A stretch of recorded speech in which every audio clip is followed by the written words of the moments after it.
നമസ്കാരം. ഞാൻ doctor Vanaja, Maveli hospital, Adoor.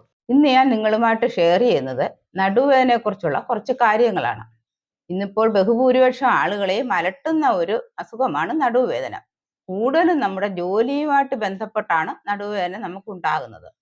അധിക നേരം ഇരുന്നുകൊണ്ടുള്ള ജോലി, അധിക നേരം നിന്നുകൊണ്ടുള്ള ജോലി ഇവയൊക്കെ നടുവേദനയ്ക്ക് കാരണമാകുന്നുണ്ട്. നട്ടെല്ലിനും അതിനോട് ചേർന്നുള്ള പേശികളിലും ഉണ്ടാകുന്ന വേദനയാണ് നടുവേദനയായി നമുക്ക് അനുഭവപ്പെടുന്നത്.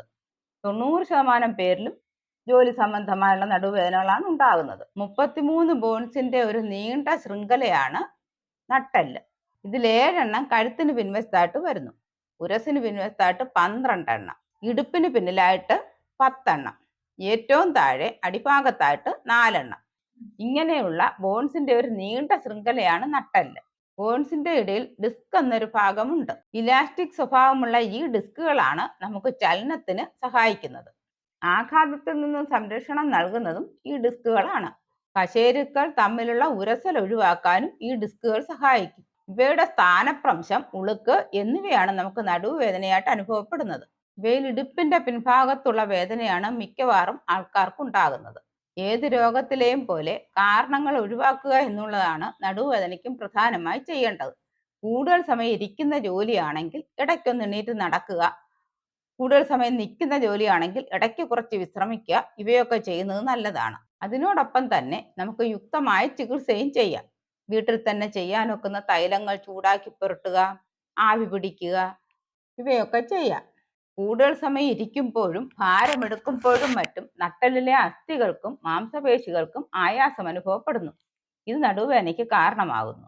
അമിതവണ്ണമുള്ളവരിലും നടുവേദന കൂടുതലായി കാണാം. ചിലർക്ക് ജന്മനാ ഉള്ള ശാരീരിക പ്രത്യേകതകൾ കൊണ്ടും നടുവേദന ഉണ്ടാകുന്നുണ്ട്.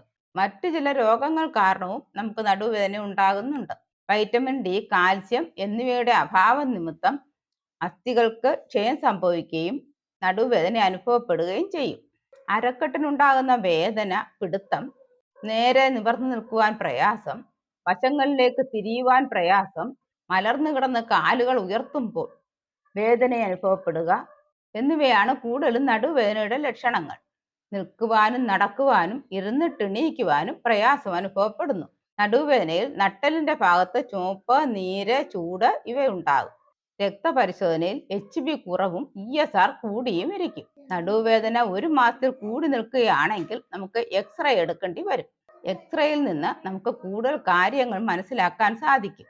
സ്ഥിരമായി വ്യായാമം ചെയ്യുക, ഭാരം അധികം എടുക്കാതിരിക്കുക, പൊക്കമുള്ള തലയിണ ഒഴിവാക്കുക, വീഴ്ച, ഉളുക്ക് എന്നിവ വരാതെ സൂക്ഷിക്കുക, ഇവയൊക്കെ ഒരു പരിധിവരെ നടുവേദന തടയാൻ സാധിക്കും. ശരീരഭാരം ക്രമമായി നിലനിർത്തുക, ഒരേ ഇരിപ്പിൽ തന്നെ അധിക നേരം ഇരിക്കാതിരിക്കുക, ഇതൊക്കെ ശ്രദ്ധിക്കണം. കൃത്യമായി മലമൂത്ര വിസർജനം ചെയ്യുക എന്നുള്ളത് അത്യാവശ്യമാണ്.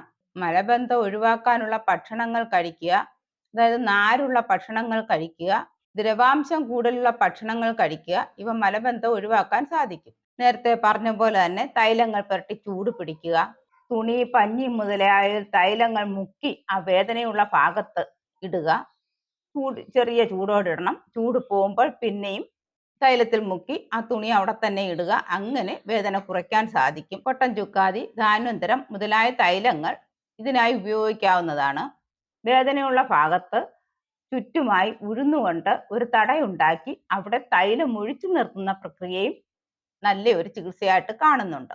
കുടിക്കാനായി കുറുന്തോട്ടി കഷായം, രാസ്നാദി കഷായം, ഗന്ധർവസ്താദി മുതലായവ ഉപയോഗിക്കാവുന്നതാണ്. ഈ ചികിത്സകളൊക്കെ തന്നെ പറയുന്നെങ്കിലും ഓരോ രോഗികൾക്കും അതിനനുസരിച്ചുള്ള വ്യത്യാസങ്ങൾ ചികിത്സയിൽ വരുത്തേണ്ടതാണ്. അതെപ്പോഴും നമ്മളൊരു ഡോക്ടറുടെ നിർദ്ദേശാനുസരണം മാത്രം ചെയ്യുകയാണ് നല്ലത്. ഏത് തൈലം നമുക്ക് ഉപയോഗിക്കാം, ഏതാണ് നമുക്ക് യോജിക്കുന്ന ചികിത്സ, ഇവയൊക്കെ ഒരു ഡോക്ടറുടെ നിർദ്ദേശാനുസരണം തന്നെ ചെയ്യണം. വീഡിയോ ഇഷ്ടമായെങ്കിൽ സബ്സ്ക്രൈബ് ചെയ്യാനും ലൈക്ക് ചെയ്യാനും മറക്കരുത്.